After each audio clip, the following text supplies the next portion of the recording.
back to everybody's favorite word, stoichiometry, but instead of stoichiometry, remember we write mole ratio. So we can do stoichiometry with gases. So we've now done them with solids, we've done them in solution and with liquids, aqueous solutions. Now we're going to do them with gases. So this is an example of the synthesis of methanol, carbon monoxide, hydrogen gas, you get methanol. So what volume in liters of hydrogen gas, the temperature is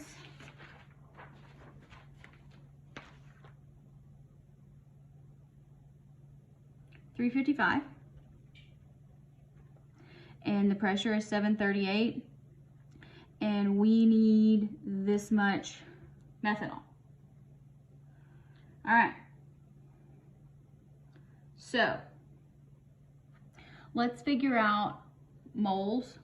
Ideally, I will do this in one step. In this example, I'll go ahead and work it out kind of as a two-step problem, and then I'll do the second example all in one go. So here, this says what volume in liters of hydrogen gas do we need to synthesize this? So you start with what you're given. So the substance that you're given. So you're given methanol. So 35.7 grams of methanol. So let's do stoichiometry first. That tends to make things easier. To do the stoichiometry first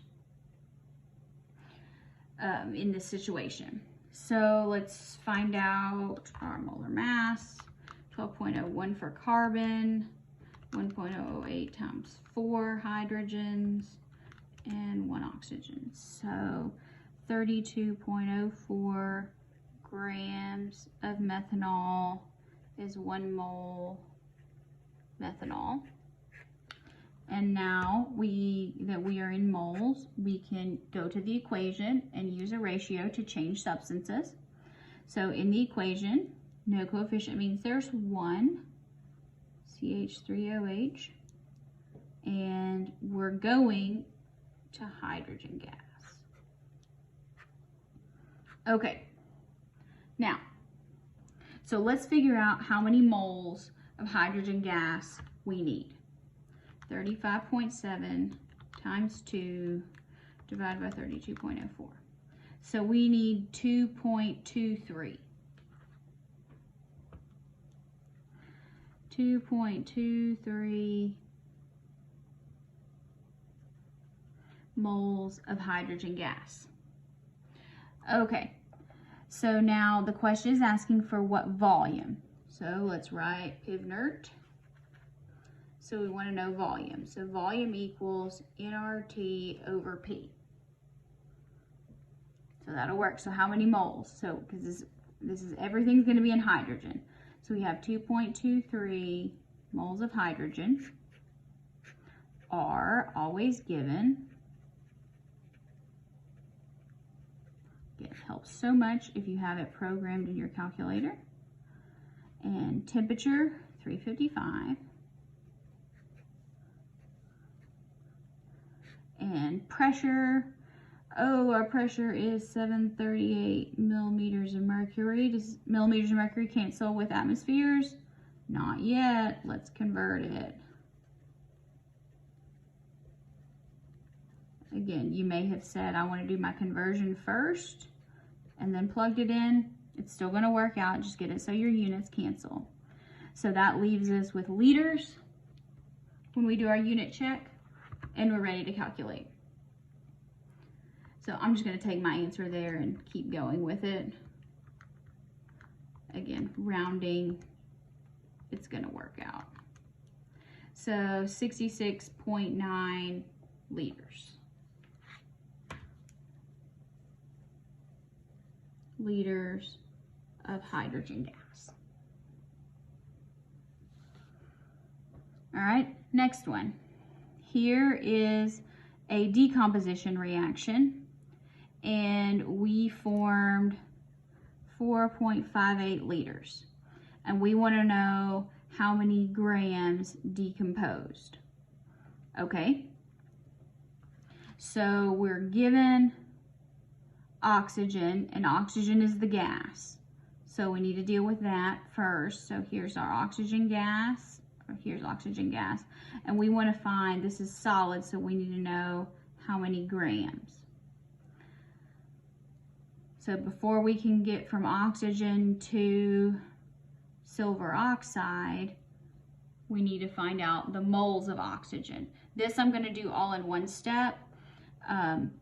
So I'm going to have to get to moles of oxygen first. So remember, PV equals nRT. So let's solve for moles, PV over RT. And this is going to be moles of oxygen. If that helps, make yourself a little note.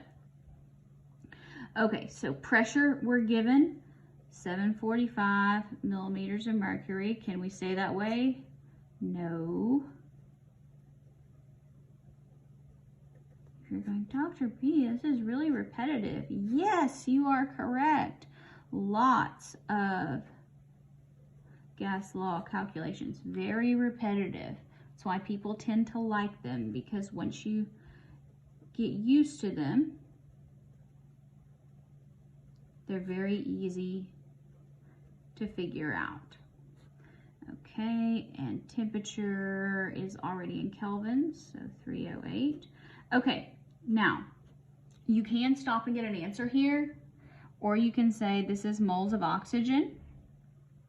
So we know that.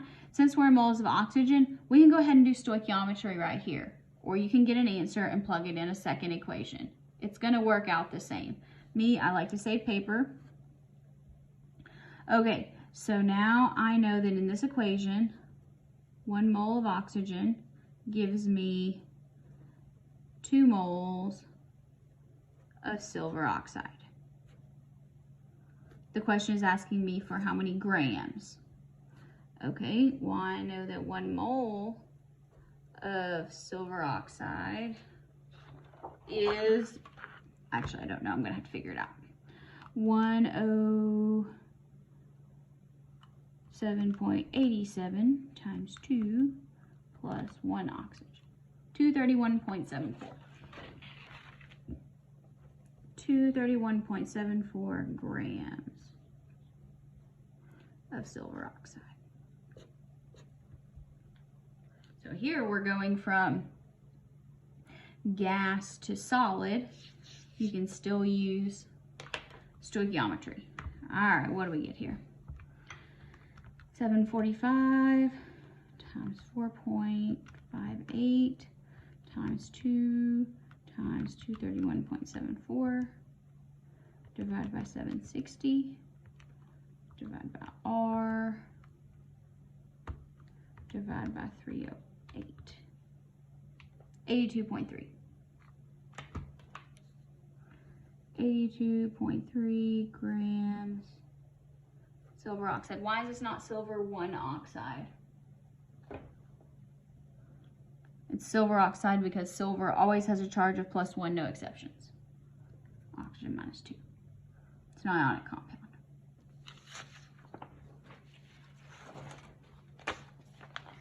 All right. Last one here. This is airbags. So the airbag has a volume of 60 liters. It needs this much pressure.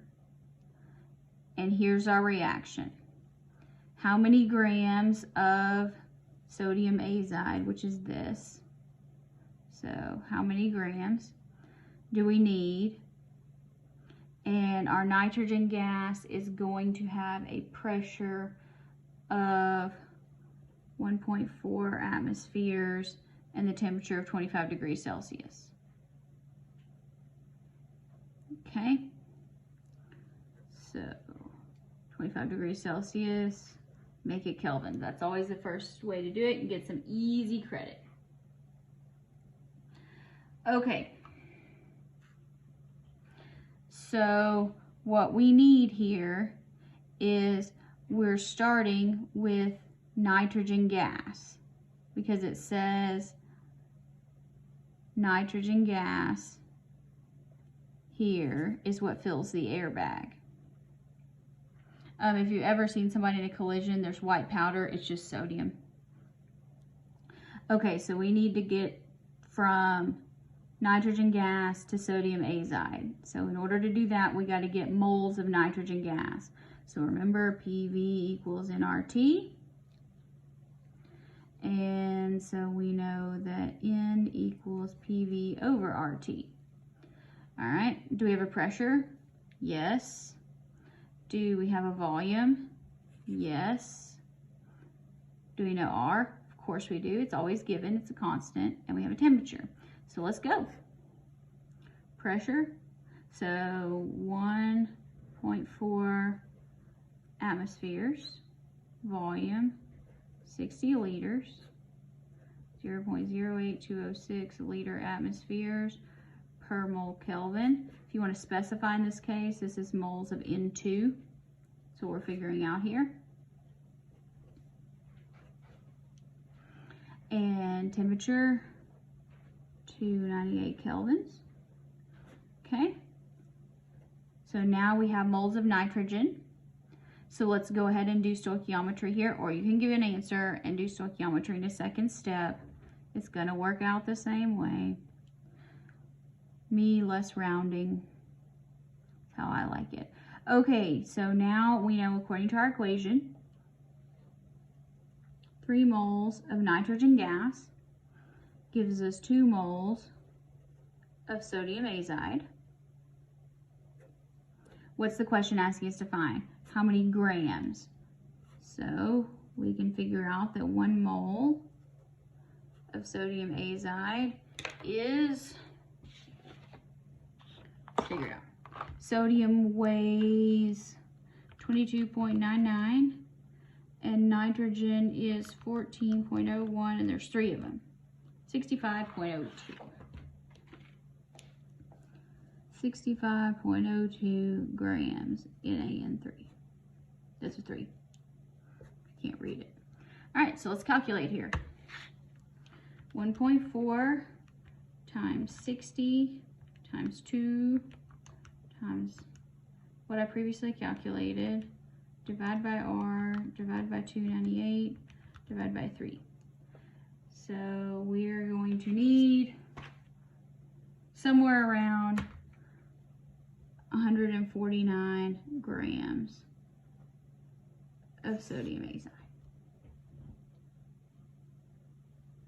So that's how you use stoichiometry with gases. Now sometimes it makes it easy if you can use molar volume, and you can say, remember that 1 mole is 22.4 liters of any gas. So if they give you a volume of a gas, you can actually go directly to moles.